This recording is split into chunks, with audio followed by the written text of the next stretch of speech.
روزے کے مسائل میں سے آج کا مسئلہ ہے کہ وہ شخص جس کو دمے کی بیماری ہو، ایسے بہت سے شخص ہوتے ہیں جنہیں سانس کی بیماری ہو جاتی ہے، دمے کی بیماری ہو جاتی ہے، اور پھر وہ انہیلر لیتے ہیں جو منہ کے اندر دبا کر آکسیجن ٹائپ ایک دوائی لی جاتی ہے، تو اس کو انہیلر کہتے ہیں۔ تو روزے کی حالت میں دمے کا مریض اور وہ ایسا شخص ہے کہ اگر وہ انہیلر نہ لے تو اس کو بڑی دقت ہوتی ہے، پریشانی ہوتی ہے جسم کے حساب سے، صحت کے حساب سے، تو اگرچہ وہ دیکھنے میں اچھا محسوس ہوتا ہے لیکن وہ انہیلر کے بغیر نہیں رہ سکتا، اس کو سانس کی بیماری ہے، دمے کی بیماری ہے۔ تو اب وہ روزے کی حالت میں انہیلر جو ہے یہ لے سکتا ہے یا نہیں لے سکتا ہے؟ انہیلر لینے سے اس کا روزہ ٹوٹ جائے گا یا رہ جائے گا؟ آج اس مسئلے کو کلیئرلی سمجھ لیں۔ دیکھیے، ایسا شخص جس کو دمے کی بیماری ہو، سانس کی بیماری ہو، اس کے سلسلے میں انہیلر لینا،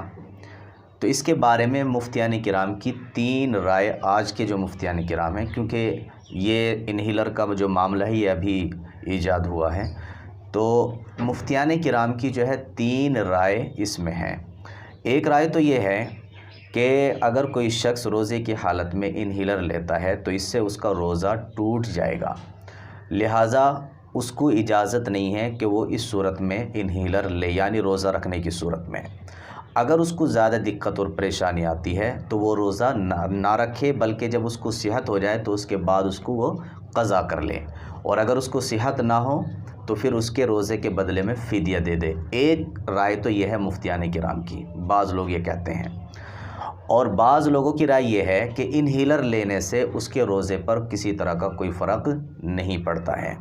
اس لیے کہ انہیلر کے اندر جو دوائی ہوتی ہے اس کے اجزاء بہت ہی معمولی مقدار میں ہوتے ہیں، اس لیے انہیلر سے جو اجزاء دوائی کے جسم کے اندر، پیٹ کے اندر جاتے ہیں، اس سے اس کے روزے پر کوئی فرق نہیں پڑے گا۔ اسی لیے وہ کہتے ہیں کہ اگر روزے کی حالت میں ایسا شخص انہیلر لیتا ہے تو اس سے اس کا روزہ نہیں ٹوٹے گا اور اس کو بعد میں قضا کرنے کی بھی ضرورت نہیں ہے۔ یہ ایک رائے۔ دوسری رائے یہ ہے، تیسری رائے مفتیان کرام کی سلسلے میں یہ ہے کہ ایسا شخص روزہ بھی رکھے گا اور انہیلر بھی استعمال کرتا رہے گا، لیکن جب اس کو صحت ہو جائے بعد میں، یعنی جب وہ صحیح ہو جائے، تندرستی اس کو مل جائے، اور جو سانس کی اس کو بیماری ہے، دمے کی جو اس کو بیماری ہے، جب یہ بیماری اس کی ختم ہو جائے پھر وہ روزوں کی قضا کرے۔ اگر مرتے دم تک اس کی یہ بیماری ختم نہیں ہوتی ہے تو پھر اس کی طرف سے اس کے روزوں کے بدلے میں روزے کا فدیہ عطا کیا جائے۔ تیسری رائے یہ ہے۔ تو اس سلسلے میں 3 رائے ہیں جو میں نے آپ کے سامنے رکھی ہیں۔ اس میں جو تیسری رائے ہے یہ زیادہ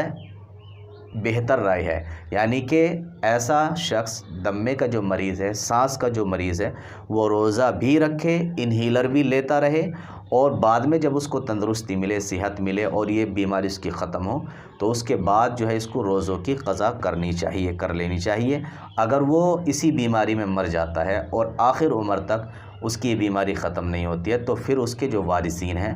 وہ اس کی طرف سے، اس کے روزوں کی طرف سے جو ہے فدیہ عطا کر دیں۔ تو یہ تیسری رائے زیادہ بہتر ہے اور اس پر عمل کر لیا جائے۔